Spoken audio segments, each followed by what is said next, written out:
भारत के इतिहास को रचने वाली धरती है। याद करिए, इसी धरती के पास महर्षि वाल्मीकि ने अपना आश्रम बनाया था। अपनी तपस साधना से इस भूमि को पवित्र करने के साथ ही माता सीता की शरण स्थली जो धरती रही हो और महात्मा गांधी के सत्याग्रह की जो भूमि रही हो, उस भूमि को मैं कोटि कोटि नमन करता हूं, आप सबका अभिनंदन करता हूं।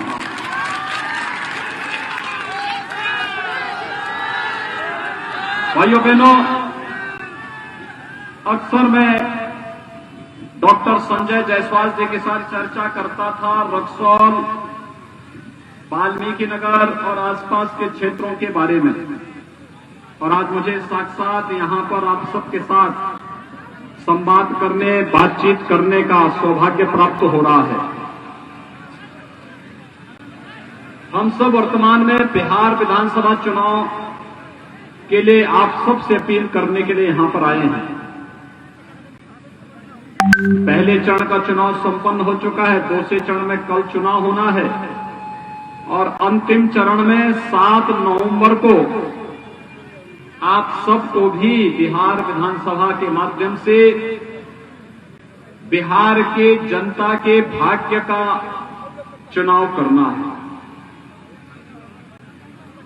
भाइयों बहनों, मैं अभिनंदन करूंगा, वैश्विक महामारी कोरोना के दौरान जिस उत्साह और उमंग का परिचय बिहार के मतदाताओं के द्वारा दिया जा रहा है, वह अभिनंदनीय है। लेकिन मेरी आप सबसे विनम्र अपील होगी, कोरोना के खिलाफ देश की लड़ाई को प्रधानमंत्री मोदी जी के नेतृत्व में यह देश जिस प्रतिबद्धता के साथ लड़ रहा है, उसमें प्रधानमंत्री मोदी जी ने 2 महत्वपूर्ण मंत्र दिए हैं। एक मंत्र दिया है कि जब तक दवा या वैक्सीन नहीं आ जाती है, भारत सरकार की पूरी कोशिश है हर एक व्यक्ति को निःशुल्क वैक्सीन उपलब्ध कराने की, लेकिन जब तक हमारे पास वैक्सीन नहीं आ जाती है, तब तक बचाव ही सर्वोत्तम उपाय है। और बचाव के लिए 2 गज की दूरी और मास्क है जरूरी। हम इसका पालन करें। देखिए, अग्नि से, पानी से और बीमारी से दोस्ती नहीं की जाती। आग कहीं लगी हो, हम अचानक उसमें नहीं घुसते, बचाव करते हैं। कहीं बाढ़ आती है तो हम उससे बचाव करते हैं, उसमें घुसते नहीं बाढ़ के पानी में। और ऐसे ही बीमारी होती है, बीमारी में हम अचानक नहीं घुसते हैं, बीमारी से भी बचाव करना होता है। और बचाव के लिए ही आज जितना बचाव कर पाएंगे बीमारी समाप्त होगी। और प्रधानमंत्री मोदी जी के नेतृत्व में बीमारी को काफी हद तक नियंत्रण किया जा चुका है। ईश्वर चाहेंगे तो अगले 1-2 महीनों के अंदर बीमारी को भवे के लिए समाप्त करने में भारत को सफलता प्राप्त हो जाएगी। तब तक वैक्सीन और दवा भी आ जाएगी, लेकिन बचाव तो हमें करना ही होगा। लेकिन कोरोना के दौरान प्रधानमंत्री मोदी जी के नेतृत्व में देश ने जिस बड़ी लड़ाई को लड़ा था, आपके सामने वो सब उदाहरण के रूप में है। कितनी मजबूती के साथ लॉकडाउन होते ही प्रधानमंत्री गरीब कल्याण पैकेज की घोषणा, हर गरीब को राशन देंगे, जनधन अकाउंट धारी जितनी भी माताएं होंगी उनके अकाउंट में 500 रुपए महीने उपलब्ध करवाएंगे, हर किसान के खाते में 2000 रुपए उपलब्ध करवाएंगे, वृद्धावस्था पेंशन, विधवा पेंशन और दिव्यांग जनों के पेंशन के खाते में अतिरिक्त पैसा उपलब्ध करवाएंगे। ये सभी कार्य समय से हो रहे थे, लेकिन साथ ही साथ जब व्यापक पैमाने पर हमारे प्रवासी कामगार और श्रमिकों ने पलायन किया, कोई महाराष्ट्र से, कोई दिल्ली से, कोई पंजाब से, कोई राजस्थान से, अलग अलग जगहों से आए, भले ही वहां पर उनकी उपेक्षा होती रही होगी, लेकिन भारत सरकार ने और उत्तर प्रदेश सरकार ने आपके साथ खड़े होकर के पूरी तरह सहयोगी भूमिका में आपके साथ खड़े हुए थे। लोग मुझसे पूछते थे कि आखिर बिहार के प्रवासी लोगों के लिए आप इतने चिंतित क्यों हैं, भारत सरकार चिंतित क्यों है? मैंने कहा देखो, बिहार का नागरिक हमारे लिए माता सीता के मायका का नागरिक है, उसके प्रति हमारी जिम्मेदारी है। मां सीता के प्रति हमारी श्रद्धा और सम्मान का भाव है, इसलिए किसी भी बिहारी नागरिक को वह हमारा अपना नागरिक है, कोई कष्ट नहीं होना चाहिए।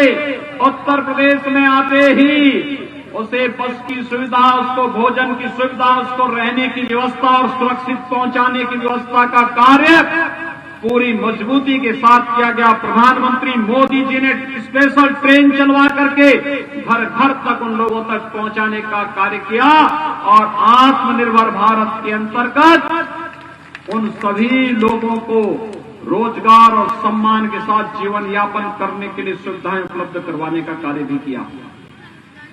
भाइयों बहनों, तमाम प्रकार के नारे लग रहे हैं।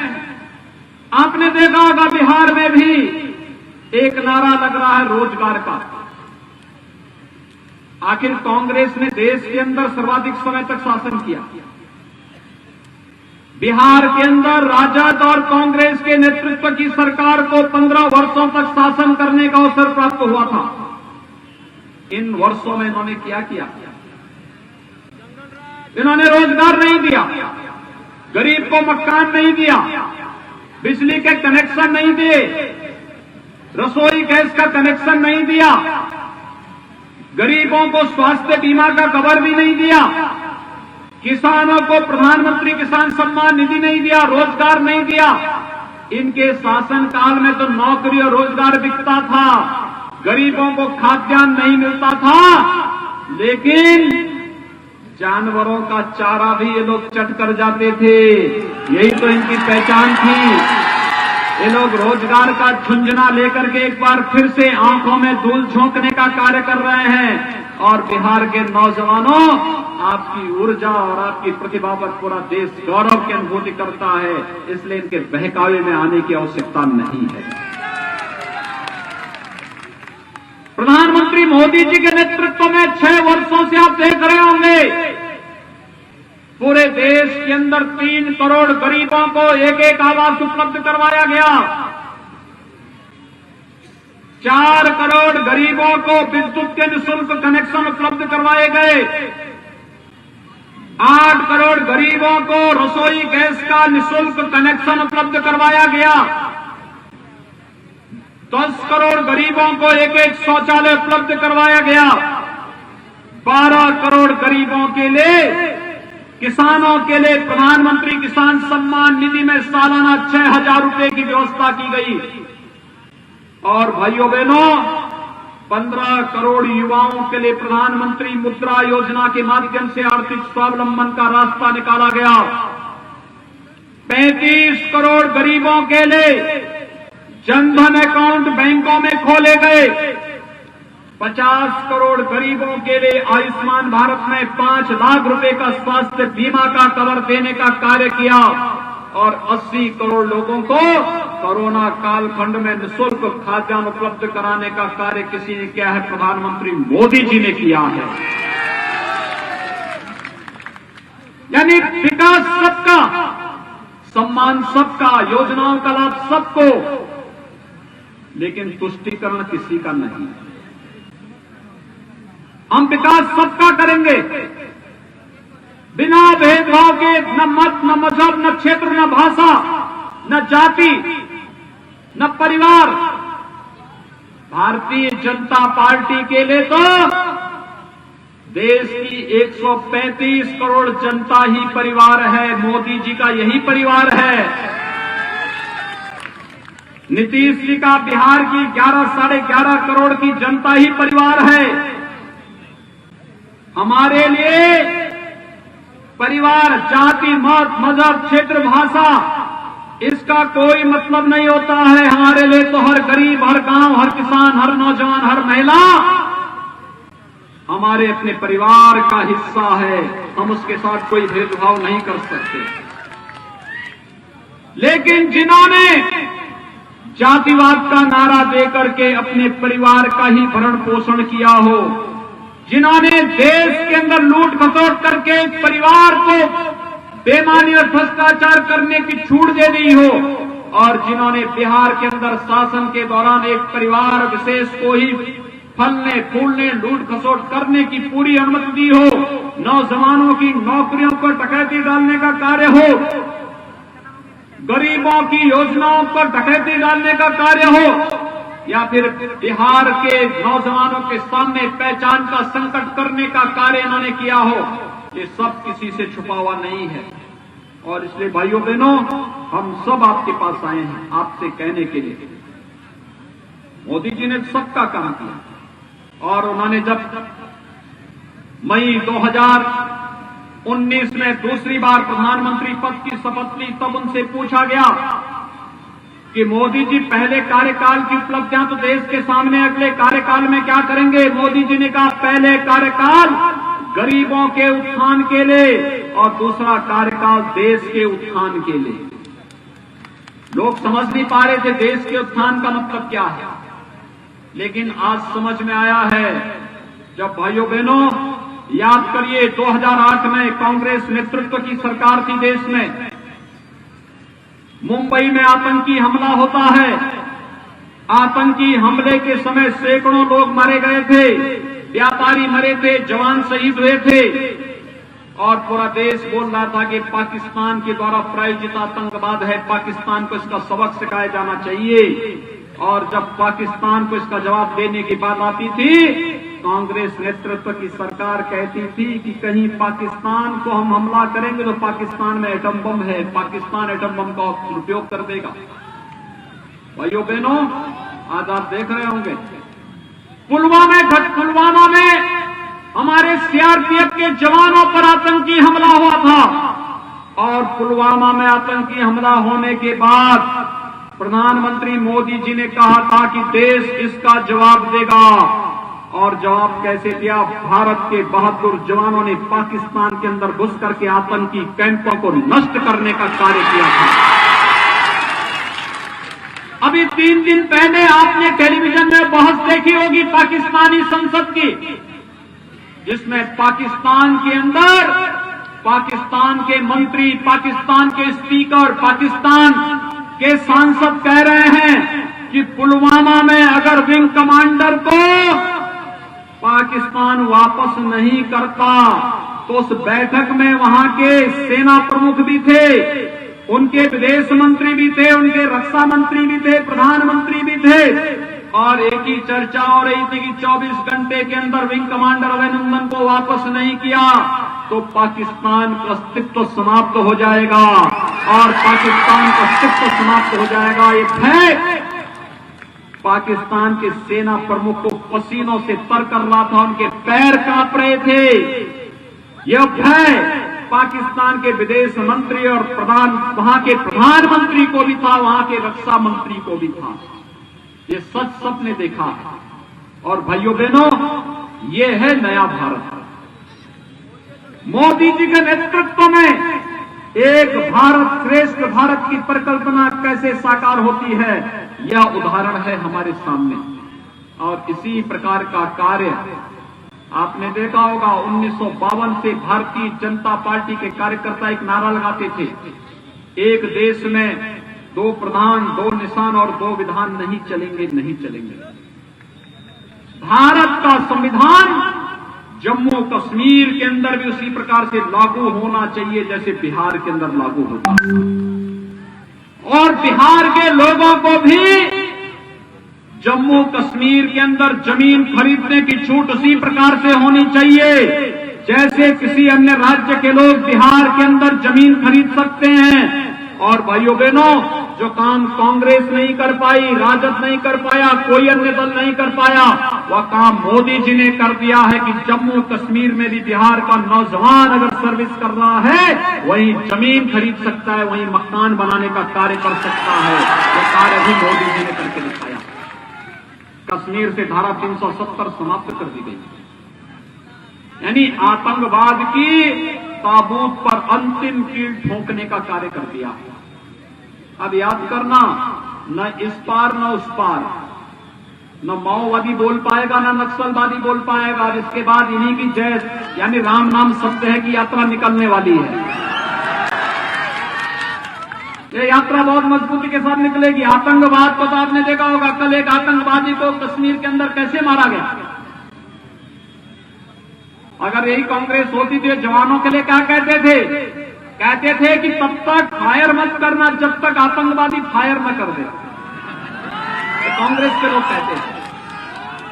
और आज तो कहा जाता है कि देश की तरफ, भारत की जनता की तरफ कोई टेढ़ी नजरों से देखने का कार्य करेगा तो उसकी आंखों को तस्तरी में परोस करके देश की जनता के सामने प्रस्तुत कर दो। भाइयों बहनों, ये है नया भारत, मोदी जी का न्यू इंडिया। इस न्यू इंडिया में हर व्यक्ति की सुरक्षा के लिए, हर नागरिक के सम्मान के लिए और भारत के आन मान और शान के लिए किसी भी प्रकार की उसके खिलाफ कोई भी टिप्पणी करने की कोई गुंजाइश नहीं है। और भाइयों बहनों, इस नए भारत पर हम सबको गौरव की अनुभूति करनी चाहिए। मैं अक्सर बिहार आता था और बिहार में जब भी मैं आता था लोग मुझसे पूछते थे, योगी जी बताइए, आप लोग बार बार कहते हैं कि रामलला हम आएंगे, मंदिर वहीं बनाएंगे, क्या तारीख बताएंगे, क्या तारीख भी बताएंगे। और भाइयों बहनों, आज तो मैं आप सबको अभिनंदन करने के लिए आया हूं। मेरी हार्दिक इच्छा थी जब भारत के यशस्वी प्रधानमंत्री जी के द्वारा अयोध्या में राम जन्मभूमि के भूमि पूजन और शिलान्यास के कार्य को आगे बढ़ाने का कार्य का शुभारंभ हुआ था, तो मेरी इच्छा थी बिहार के हर गांव का प्रतिनिधित्व भी उत्तर प्रदेश में हो। लेकिन कोरोना की बीमारी के कारण हम ये कार्य नहीं कर पाए। और भाइयों बहनों, मैं विनंदन करूंगा, उत्तर प्रदेश के लिए, देश के लिए जितना महत्वपूर्ण है उतना भी उससे ज्यादा महत्वपूर्ण बिहार के लिए है। क्योंकि हम जब मर्यादा पुरुषोत्तम भगवान श्री राम की बात करते हैं तो जय सीताराम कहते हैं।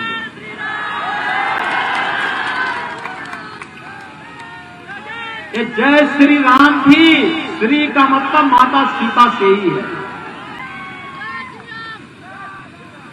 भाइयों बहनों, उससे ज्यादा महत्व बिहार के लिए है कि आज जो बिहार के लोगों का सपना था, अयोध्या में 500 वर्षों से जिस पीड़ा को लेकर के संघर्ष कर रहा था, एक एक बिहारी संघर्ष करता था और कहता था कि माता सीता का इस सपना अयोध्या में भगवान राम का भव्य मंदिर के निर्माण का मार्ग प्रशस्त हो, कौन करेगा। आखिर वह कार्य भी मोदी जी ने पूरा कर दिया। ये है नया भारत। और इसलिए भाइयों बहनों, आज हम सब आपके बीच आए हैं आपसे कहने के लिए, बिहार विधानसभा का चुनाव चल रहा है। कल प्रधानमंत्री मोदी जी ने आकर के कहा भी, डबल इंजन की सरकार कैसे कार्य करती है। केंद्र में मोदी जी और बिहार के अंदर नीतीश जी के नेतृत्व में जब सरकार एक साथ मिलकर के कार्य करेगी तो भारत का सपना साकार होगा। हर गरीब के घर तक विकास पहुंचेगा, हर नौजवान के हाथ को रोजगार आएगा। और इस रोजगार और विकास के लिए आज बिहार के अंदर एनडीए की सरकार आवश्यक है। और इसलिए आप सबसे अपील है, जहां कहीं भी भारतीय जनता पार्टी, जदयू और सहयोगी दलों के प्रत्याशी चुनाव लड़ रहे हैं, इन सबको भारी बहुमत से विजयी बनाने की अपील करने के लिए आज विशेष रूप से मैं आपके बीच आया हूं। ये क्षेत्र वैसे भी डॉक्टर संजय जायसवाल जी बिहार के लोकप्रिय भारतीय जनता पार्टी के अध्यक्ष के रूप में कार्य कर रहे हैं। कोरोना कालखंड के दौरान सेवा ही संगठन का उदाहरण बना करके भारतीय जनता पार्टी के एक एक पदाधिकारी को, एक एक कार्यकर्ता को जनता की सेवा के लिए घर तक भेजने का जो कार्य उन्होंने किया वो अभिनंदनीय है। और आज के इस अवसर पर मैं उनका अभिनंदन करते हुए आप सबसे अपील करूंगा, भारतीय जनता पार्टी ने श्री प्रमोद कुमार सिन्हा को रक्सौल विधानसभा सीट से अपना प्रत्याशी बना करके आप सबके बीच में उतारा है। भाइयों बहनों, इतनी भारी संख्या आपकी यहां पर है, आप सबसे मेरी अपील है, विकास के लिए और समृद्धि के लिए हमें जाति से ऊपर उठना पड़ेगा, क्षेत्र मत मजहब से ऊपर उठना पड़ेगा। और इसके लिए भारतीय जनता पार्टी ने प्रमोद कुमार सिन्हा को अपना प्रत्याशी बनाकर आपके बीच उतारा है। यहां पे जितने लोग हैं सब प्रमोद जी को, भारतीय जनता पार्टी को वोट देंगे ना? सभी लोग पीछे भी जो वहां कुर्सियों में बैठे हुए हैं, स्टेडियम की कुर्सियों में, इधर भी उधर भी, सभी लोग थोड़ा आप भी बोलिए, आप लोग सभी वोट देंगे? सभी लोग सहमत हैं? आप सबसे अपील है, आपके पास स्मार्टफोन होगा, स्मार्टफोन से अपने नातेदार, रिश्तेदार, मित्र, शुभचिंतक जो भी होगा, इन सबसे अपील कि जहां से भी भाजपा और जदयू के प्रत्याशी लड़ रहे हैं, इनको भारी बहुमत से विजयी बनाने में आप योगदान देंगे। श्री प्रमोद कुमार सिन्हा को कमल चुनाव चिन्ह पर 7 नवंबर को होने वाले चुनाव में भारी बहुमत से विजयी बनाने की अपील करते हुए आप सबको मैं अपील करूंगा, भारी बहुमत से विजयी बनाएं। यही अपील करते हुए वाणी को देता हूं विराम। जय जय श्री राम, जय जय श्री राम, जय जय श्री राम, जय जय श्री राम।